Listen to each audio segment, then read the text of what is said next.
سورہ عنکبوت، بسم اللہ الرحمن الرحیم۔ سورہ عنکبوت مکی ہے، اس میں 69 آیات اور 7 رکوع ہیں۔ اس صورت کے شروع میں بتا دیا گیا کہ اللہ تعالیٰ نے مومنوں کے لیے جو جنت تیار فرمائی ہے وہ اتنی سستی نہیں کہ کسی تکلیف کے بغیر حاصل ہو جائے۔ ایمان لانے کے بعد انسان کو مختلف آزمائشوں سے گزرنا ہی پڑتا ہے، اور پھر تسلی بھی دی گئی کہ یہ ساری تکلیفیں عارضی نوعیت کی ہیں، اور آخر کار ایک وقت آنے والا ہے جب ظالموں کو ظلم کی طاقت ہی نہ ہوگی، تو پھر غلبہ کس کا ہوگا؟ اسلام کا ہوگا۔ الف لام میم احسب الناس ان یترکوا ان یقولوا آمنا وهم لا یفتنون۔ اللہ تعالیٰ کے نام سے جو وسیع رحمت والا نہایت رحم والا ہے۔ الف لام میم، کیا لوگوں نے یہ گمان کیا کہ وہ اس پر چھوڑ دیے جائیں گے اور وہ کہہ دیں ہم ایمان لائے اور انہیں آزمایا نہیں جائے گا؟ نہیں، جو بھی ایمان لاتا ہے اس کو ضرور آزمایا جائے گا، اور ہر انسان پر آزمائش اس کے دین کے مطابق آئے گی۔ سعد رضی اللہ عنہ کہتے ہیں کہ ایک مرتبہ میں نے عرض کیا ہے اللہ کے رسول صلی اللہ علیہ وسلم سب سے زیادہ سخت آزمائش کن لوگوں پر آتی ہے؟ آپ صلی اللہ علیہ وسلم نے فرمایا انبیاء پر، پھر صالحین پر، پھر درجہ بدرجہ عام لوگوں پر۔ انسان پر آزمائش اس کے دین کے اعتبار سے آتی ہے، یعنی اگر دین میں پختگی ہوگی تو اس کی آزمائش اتنی ہی اس کے اضافہ ہوگا، کر دیا جائے گا، اور اگر دین کی کمزوری ہوگی تو اس میں کمی کر دی جائے گی، تخفیف کر دی جائے گی۔ نبی صلی اللہ علیہ وسلم نے فرمایا مومن مرد اور عورت پر جسمانی یا مالی اولاد کی طرف سے مستقل پریشانیاں آتی ہی رہتی، یہاں تک کہ جب وہ اللہ سے ملتا ہے تو اس کا ایک گناہ بھی باقی نہیں رہتا۔ اور یقیناً ہم نے ان لوگوں کو بھی آزمایا جو ان سے پہلے تھے، یقیناً اللہ تعالیٰ چنانچہ اللہ تعالیٰ ان لوگوں کو ضرور جان لے گا جنہوں نے سچ کہا، اور یقیناً وہ جھوٹوں کو بھی ضرور جان لے گا۔ یعنی اللہ کو تو پہلے ہی علم ہے، لیکن اسے یہ علم لوگوں کے سامنے لانا ہے۔ یا ان لوگوں نے جو برے کام کرتے ہیں یہ گمان کیا کہ وہ ہم سے آگے نکل جائیں گے، بہت برا فیصلہ جو وہ کرتے ہیں۔ یعنی قیامت کے دن اس کے سارے جھوٹ اور خیانتیں گن گن کر لائی جائیں گی، وہ ان کے سامنے رکھی جائیں گی، اور انصاف کے ترازو رکھ دیے جائیں گے۔ وہ اللہ تعالیٰ سے کہیں بھی بھاگ کے نہیں جا سکتے، ان کو سزا ضرور دی جائے گی۔ جو شخص اللہ تعالیٰ سے ملاقات کی امید رکھتا ہے تو یقیناً اللہ تعالیٰ کا مقررہ وقت ضرور آنے والا ہے، اور وہ سب کچھ سننے والا، سب کچھ جاننے والا ہے۔ یعنی انسان کو اللہ تعالیٰ سے ملاقات کی امید پر دنیا میں اللہ تعالیٰ کی اطاعت پر سختی کرنی چاہیے کہ اللہ سے ملاقات کا وقت آنے ہی والا ہے، جلدی وہ وقت آ جائے گا کہ جب ہم اس کے حضور حاضر ہوں گے۔ تو اس لیے انسان کو کبھی اس بات کو بھولنا نہیں چاہیے۔ یہ نہیں سوچنا چاہیے کہ ابھی تو بڑی عمر پڑی ہے، ابھی تو میں جوان ہوں، بڑھاپے میں کر لیں گے۔ جو چیز بھی جو جس بھی عمر میں ہے وہ اللہ تعالیٰ سے ملاقات کی فکر کرے، کیونکہ ملاقات کا کون سا وقت ہے یہ ہم نہیں جانتے۔ اور جو کوئی جہاد کرے تو وہ اپنے ہی لیے جہاد کرتا ہے، بلا شبہ اللہ تعالیٰ سارے جہانوں سے یقیناً بہت بے پرواہ ہے، اور جو شخص جہاد کرے وہ اپنے ہی فائدے کے لیے کرتا ہے۔ کون سا جہاد؟ علم کا جہاد۔ علم کا جہاد کیا ہے؟ علم حاصل کرنا، ہاں جی، یہ بھی جہاد ہے آپ لوگوں کا۔ آپ لوگ گھر چھوڑ کے آئے ہو کسی کے رحم و کرم پہ۔ اللہ تعالیٰ یقیناً اہل عالم سے بے نیاز ہے، یعنی جو محنت کرتا ہے اس کی محنت کا فائدہ اس کو ضرور ملتا ہے۔ اب جتنی مشکل سے آئے ہو اتنی ہی آپ کو اجر ملے گا، اتنا ہی بڑا اجر ہوگا۔ اور جو لوگ ایمان لائے انہوں نے نیکیاں کی، یقیناً ہم ضرور ان کی برائیاں ان سے دور کر دیں گے، اور یقیناً انہیں ضرور بہترین جزا دیں گے جو وہ عمل کیا کرتے تھے۔ اور ہم نے انسان کو اپنے والدین کے ساتھ حسن سلوک کی تاکید کی، اگر وہ دونوں تجھ پر دباؤ ڈالیں کہ تو میرے ساتھ کسی کو شریک ٹھہرائے جس کا تجھے کوئی علم نہیں، تو اس کی اطاعت نہ کرنا، تم سب کو میرے پاس ہی لوٹ کر آنا ہے، پھر میں تمہیں بتا دوں گا جو تم عمل کرتے تھے۔ یعنی اب یہ تیسری دفعہ یہ بات آ رہی ہے کہ ماں باپ کی ہر بات نہیں مانی جا سکتی، ماں باپ کی غلط باتوں کو احسن طریقے سے اگنور کر دینا چاہیے۔ اور پھر فرمایا میں تمہیں بتا دوں گا کہ کیا کچھ تم کر کے آئے ہو۔ یعنی اس کا مطلب یہ کہ دراصل اللہ سبحانہ وتعالیٰ کا حق زیادہ ہے ماں باپ کے حق سے، تو والدین کا حق اس کے بعد بہت بڑا ہے، حتیٰ کہ مشرک والدین کے ساتھ بھی صلہ رحمی کرنے کو کہا گیا ہے، اور جو اللہ کے نافرمان والدین ہو ان کے ساتھ بھی صلہ رحمی کرنی چاہیے۔ عبداللہ بن ابی جو منافقین کا سردار تھا، ان کا بیٹا سچا مسلمان تھا، تو ایک دفعہ نبی صلی اللہ علیہ وسلم گزرے تو آپ گدھے پر تھے، تو اس کے چلنے کی وجہ سے غبار اڑا، تو بڑی نفرت سے کہتا ہے کہ ابن ابی کبشہ نے ہم پر غبار اڑایا۔ تو عبداللہ بن ابی کے بیٹے کو بہت غصہ آیا تو اس نے اٹھ کر کہا کہ اللہ کے رسول صلی اللہ علیہ وسلم، اس ذات کی قسم جس نے آپ کو عزت دی، آپ پر کتاب نازل کی، میں اس کا سر قلم کر کے آپ کے پاس لے آتا ہوں۔ کیا تھا ان کا رشتہ اس کے ساتھ؟ باپ تھے نا، باپ تھے، لیکن اللہ کے رسول کے نافرمان تھے۔ تو انہوں نے یہ کہا تو آپ صلی اللہ علیہ وسلم نے فرمایا نہیں، بلکہ تم اپنے باپ سے نیکی کرو، حسن صحبت سے پیش آؤ۔ تو یہ ہمارے دین کی خوبصورتی ہے کہ ماں باپ کافر ہوں تب بھی ان کے ساتھ کیا کرنا ہے؟ حسن سلوک کرنا ہے، کسی صورت میں قطع تعلق نہیں کرنا۔ لیکن اگر وہ خلاف شریعت کوئی حکم دے تو پھر نہیں ماننا، اللہ تعالیٰ کے ساتھ شرک نہیں کرنا، پھر اللہ تعالیٰ زیادہ حقدار ہے۔ اور جو لوگ ایمان لائے ہیں انہوں نے نیک عمل کیا، ہم انہیں ضرور نیک بندوں میں داخل کریں گے۔ اور لوگوں میں سے کوئی ہے جو کہتا ہے کہ ہم اللہ تعالیٰ پر ایمان لائیں، پھر جب اللہ تعالیٰ کی راہ میں اسے ایذا دی جائے تو وہ لوگوں کے ستائے کو اللہ تعالیٰ کے عذاب کی طرح سمجھ لیتا ہے۔ اور یقیناً اگر آپ کے رب کی طرف سے مدد آ گئی تو وہ ضرور کہیں گے یقیناً ہم بھی تمہارے ساتھ تھے۔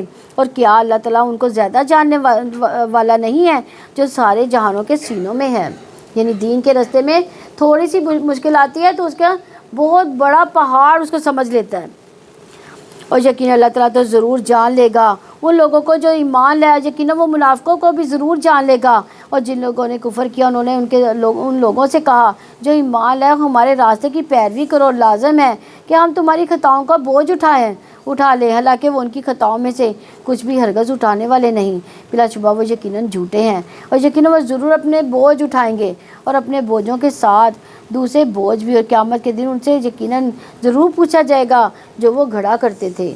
یعنی بڑی خطرناک بات ہے کہ انسان کے اوپر صرف اپنے گناہوں کا بوجھ ہی نہیں ہو بلکہ دوسروں کے گناہوں کا بھی بوجھ ہوگا، جس کو اس نے بھٹکایا ہوگا، گمراہ کیا ہوگا۔ یعنی جو کسی برے کام کا آغاز کرتا ہے، اس کا رواج ڈالتا ہے، تو جو اس کی پیروی کرتا ہے قیامت تک اس کے گناہوں کا ایک حصہ شروع کرنے والے کے حصے میں آ جائے گا۔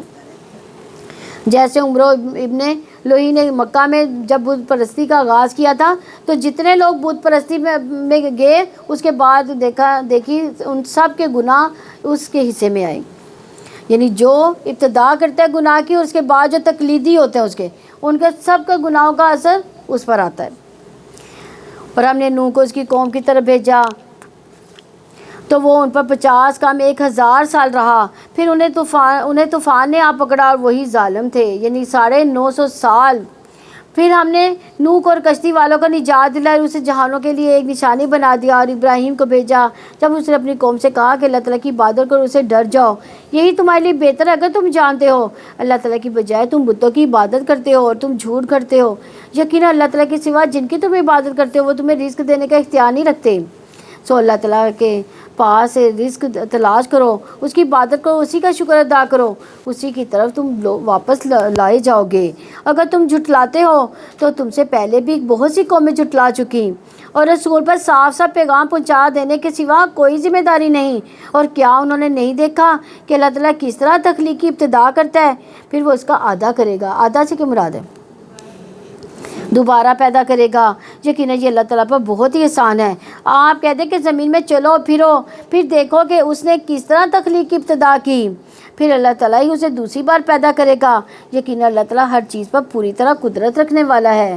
یعنی یہ مرنے کے بعد دوبارہ جی اٹھنے، حساب کتاب کا یقین رکھنا چاہیے، اس میں شک نہیں کرنا چاہیے۔ جو پہلی دفعہ پیدا کر سکتا ہے دوسری دفعہ بھی پیدا کر سکتا ہے۔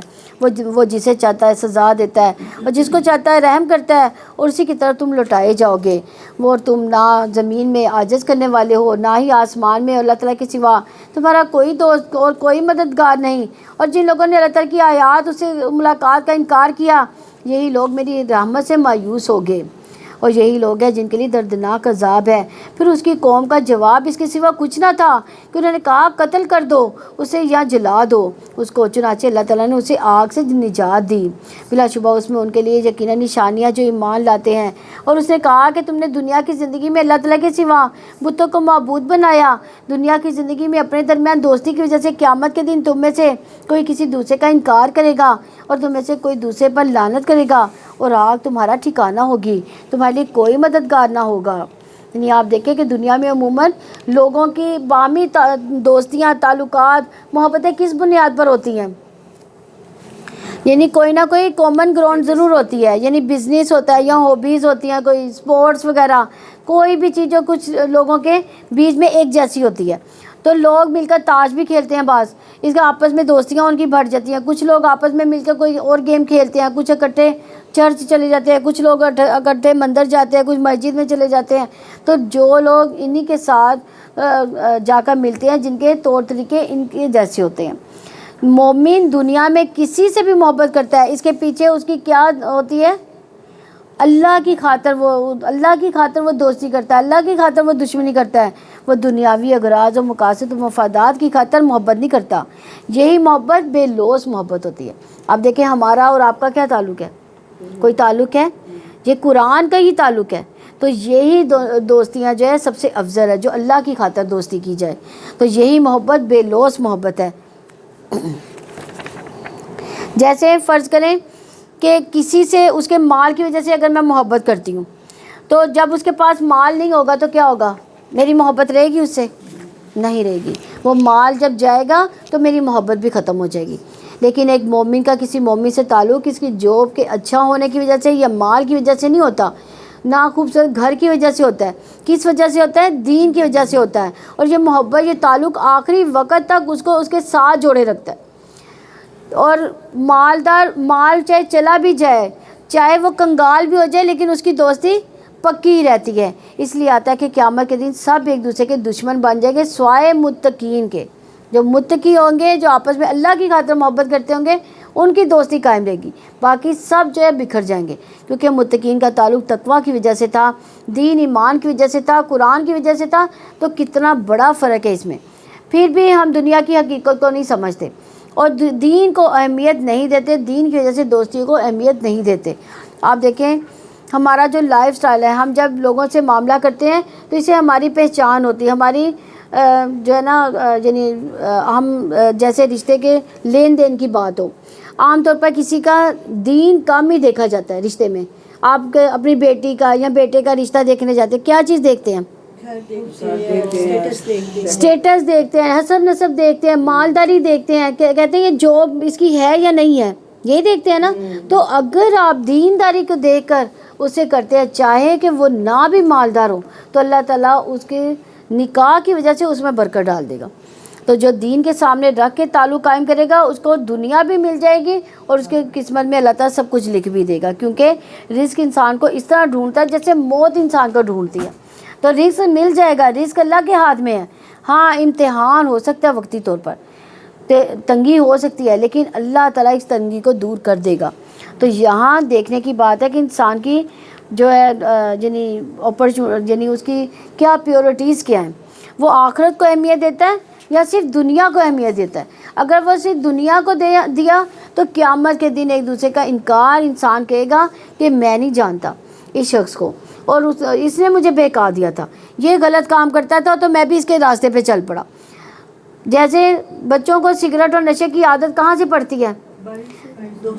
ہاں گھر سے بھی ہو سکتی ہے، یعنی اگر آپ کے اس کے والدین پیتے ہیں تو اس سے بھی ہو سکتی ہے. تو یعنی غلط جو دوستی ہے، غلط کمپنی جو ہے، وہ بھی انسان کو غلط ہی بنا دیتی ہے. اس لیے ہمیشہ کیا کرنی چاہیے؟ اپنی کمپنی اچھی رکھنی چاہیے، دوستیاں اچھی رکھنی چاہیے. پھر لوط اس پر ایمان لایا. ابراہیم نے کہا یقیناً میں اپنے رب کے لیے ہجرت کرنے والا ہوں، یقیناً وہ سب پر غالب کمال حکمت والا ہے. اور ہم نے اسے اسحاق اور یعقوب عطا فرمائے، اس کی نسل میں نبوت اور کتاب رکھ دی، اور ہم نے اسے دنیا میں بھی اس کا اجر عطا کیا، اور آخرت میں یقیناً وہ نیک لوگوں میں سے ہوگا. کون؟ یہاں آپ دیکھیں کہ جب اللہ تعالیٰ نے ابراہیم علیہ السلام کی اولاد کا ذکر کرتے ہیں تو پوتے کا بھی ذکر ساتھ کیا، یعنی انہی کی اولاد میں سے نبوت، کتاب رکھ دی، دین کے لیے قربانی کی. آپ دیکھیں یہ ساری خیر کہاں تک جا رہی ہے. اور لوط کو بھیجا جب اس نے اپنی قوم سے کہا یقیناً تم واقعی اس بے حیائی کو آتے ہو جو تم سے پہلے جہانوں میں سے کسی نے نہیں کی. یقیناً کیا تم واقعی مردوں کے پاس آتے ہو اور تم داستے کاٹتے ہو اور اپنی مجلسوں میں برا کام کرتے ہو. تو اس کی قوم کا جواب اس کے سوا کچھ نہ تھا کہ انہوں نے کہا اگر تم واقعی سچوں میں سے ہو تو ہم پر اللہ تعالیٰ کا عذاب لے آؤ. یعنی یہ برائی انہی کی قوم میں سے شروع ہوئی تھی اور اس سے پہلے یہ برائی نہیں موجود تھی. تو کیا تھی برائی؟ کہ تم لوگ شہوت سے مردوں کے پاس جاتے ہو. پہلی برائی رازنی اور دوسری برائی اوپنلی برے کام کرتے تھے، اور کلبز کے اندر مزید برائی، اور یعنی نادیکم کا مطلب ہے کلب، بے حیائی کے کام سارے کے سارے جو سامنے وہ کرتے تھے سب کے۔ اور لوط نے کہا اے میرے رب فسادی قوم کے خلاف میری مدد نہ فرما، کیونکہ کوئی دوسرا مراد ان کا مددگار نہ تھا، تو کہیں سے بھی ان کو سپورٹ نہیں مل رہی تھی۔ دیکھیں وہ اکیلے ہی دین پر تھی، باقی ساری کی ساری قوم کیا تھی؟ غلط کاری میں مبتلا تھی۔ اور جب ہمارے فرشتے ابراہیم کے پاس بشارت لائے تو انہوں نے کہا ہم اس بستی کے لوگوں کو یقیناً ہلاک کرنے والے، ان کے باشندے یقیناً ظالم ہیں۔ یعنی ایک ہی ٹرپ میں دونوں کام، پہلے بشارت اور پھر ہلاکت۔ ابراہیم نے کہا اس میں لوط بھی ہے۔ انہوں نے کہا ہم زیادہ جاننے والے ہیں کہ اس میں کون ہے، ہم یقیناً ضرور اسے اس کے گھر والوں کو بچا لیں گے، مگر اس کی بیوی جو پیچھے رہنے والوں میں سے ہے۔ یعنی فرشتوں سے پہلے ہی پتہ تھا کہ لوط علیہ السلام اس کے گھر والوں کو بچا لیں گے سوائے اس کی بیوی کے، کیونکہ ان کی بیوی قوم کی ہمدرد زیادہ تھی۔ اور جب ہمارے فرشتے لوط کے پاس آئے تو وہ ان سے پریشان ہوا، اس کا دل تنگ ہوا۔ اس نے کہا کہ ڈرو نہیں اور نہ ہی غم کرو، یقیناً ہم تمہیں تمہارے گھر والوں کو نجات دیں گے، مگر تمہاری بیوی کو جو پیچھے رہ جانے والوں میں سے ہے۔ ہم اس بستی کے باشندوں پر یقیناً آسمان سے عذاب نازل کرنے والے ہیں، اس وجہ سے کہ وہ نافرمانی کرتے تھے۔ یعنی قوم لوط کی دیگر نافرمانیوں کا بھی ذکر آتا ہے۔ ابن عباس کہتے ہیں کہ لوط کی قوم میں اس بے حیائی کے کام کے علاوہ اور بھی گناہ پائے جاتے تھے۔ ان میں سے ایک یہ تھا کہ وہ ایک دوسرے کا حق مارتے تھے، مثلا کسی کا گھر کرائے پہ لے لیا، کرایہ دیے بغیر ہی قبضہ لے لیا۔ ایک دوسرے کو گالیاں دیتے تھے، اوپنلی فحش گالیاں، اور جس طرح سے کلبز میں اوپنلی برے کام کیے جاتے تھے، پھر مرد عورتوں جیسا اور عورتیں مردوں جیسے لباس پہنتی تھی، کیونکہ مردوں کے جو ریلیشن تھے مردوں کے ساتھ تھی، تو عورتیں بھی پھر مرد بننے کی کوشش کرتی تھی کہ شاید کوئی ہمارے ساتھ بھی کچھ مطلب یعنی ہم جنسی ہو جائے۔ اور یقیناً ہم نے اس بستی کو کھلی نشانی بنا کر چھوڑ دیا ان کے لیے جو عقل رکھتے تھے، یعنی راستے سے گزرتے ہوئے آپ بھی ان بستیوں کے آثار موجود ہیں۔ اور مدین کی طرح ان کے بھائی شعیب کو بھیجا تو اس نے کہا اے میری قوم اللہ تعالیٰ کی عبادت کرو اور آخرت کے دن کی امید رکھو، اور زمین میں فساد برپا کرنے والے بن کر دنگا نہ کرو۔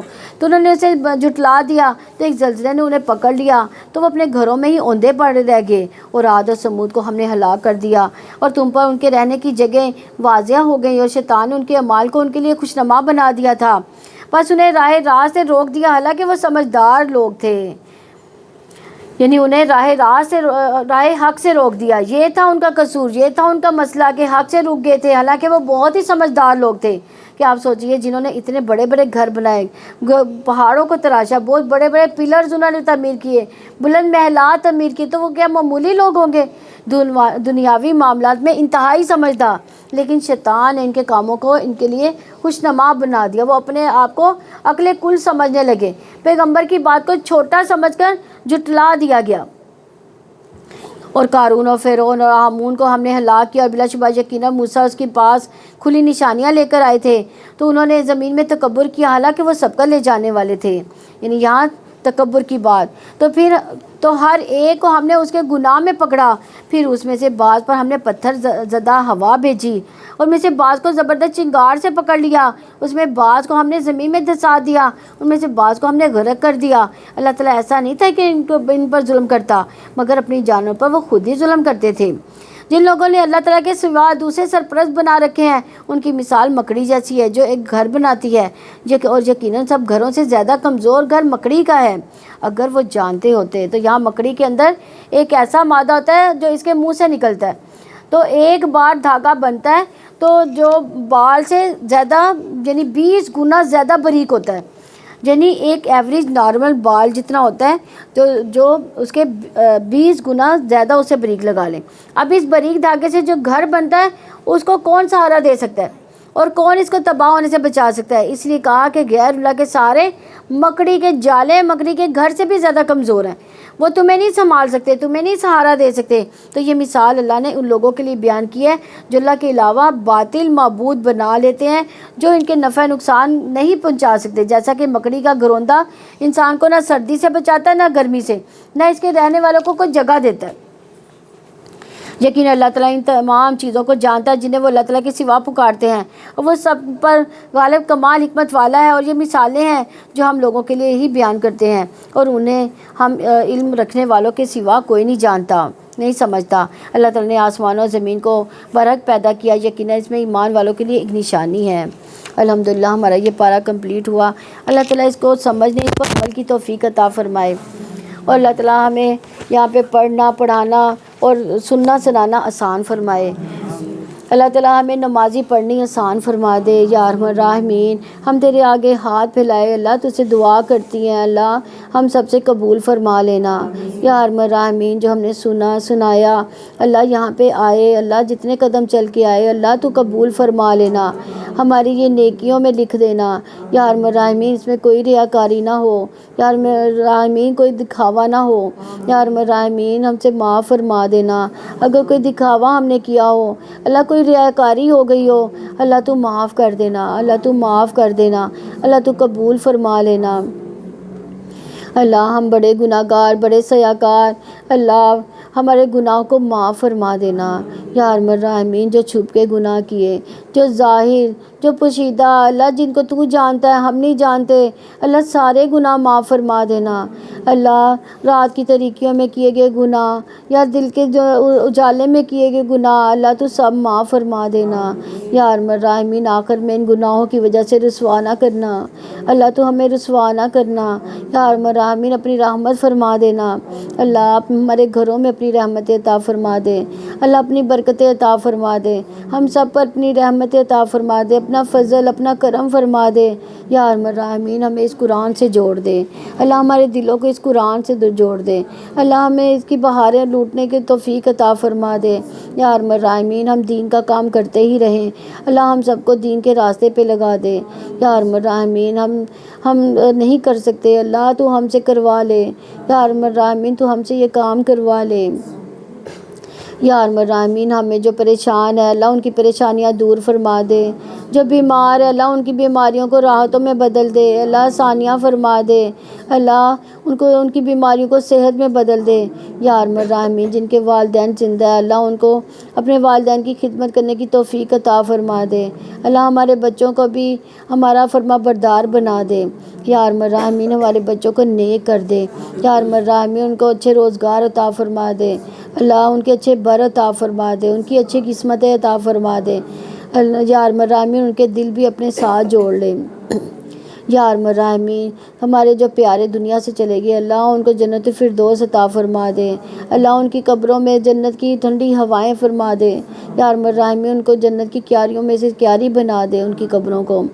یا ارحم الراحمین، ہم تم سے التجا کرتی ہیں اللہ، ہمارے دلوں میں جو بھی دعائیں اللہ تو جانتا ہے اللہ، میں نہیں جانتی۔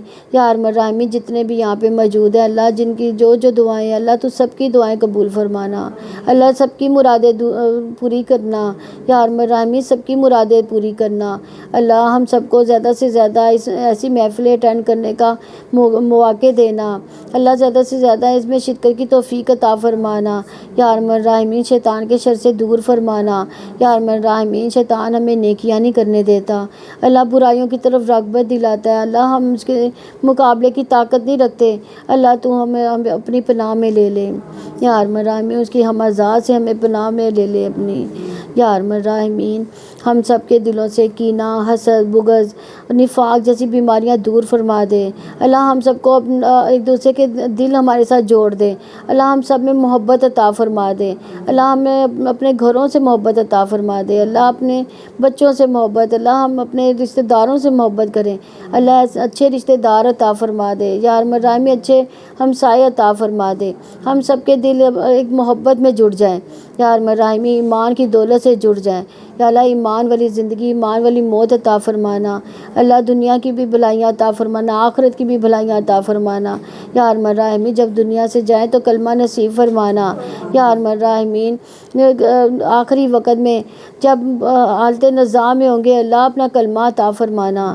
یا ارحم الراحمین، اس وقت کلمہ پڑھتے دنیا سے جائیں اللہ، جنت کا پیغام عطا فرمانا، اللہ جنت کی خوشخبری عطا فرمانا، یا ارحم الراحمین آخرت کی سخت گھڑیوں میں بھی پناہ دینا، اللہ اس وقت بھی پناہ اپنے عرش کا سایہ نصیب فرمانا، اللہ پل صراط پہ چڑھنا آسان فرما دینا، اللہ اس کو پار کرنا آسان فرما دینا، اللہ ایمان کی روشنی عطا فرمانا، آخر میں جب بہت اندھیرا ہوگا اللہ ہمارے ایمان کی روشنیوں کو ڈبل ٹرپل کر دینا، اللہ ہمیں ایمان جان سے لے کر جانا نصیب فرمانا، اللہ وہاں پہ ہمارے ایمان اتنے روشن ہو اللہ کچھ بھی دیکھنا ہو آسانی سے دیکھ لیں، یا ارحم الراحمین ہم سے یہ سب کچھ قبول فرمانا، ربنا تقبل انک انت السمیع العلیم وتب علینا انک انت التواب الرحیم، یا ارحم الراحمین ملک پاکستان کی بھی حفاظت فرما دے، یا ارحم الراحمین دشمنوں کے شر سے محفوظ فرما دے،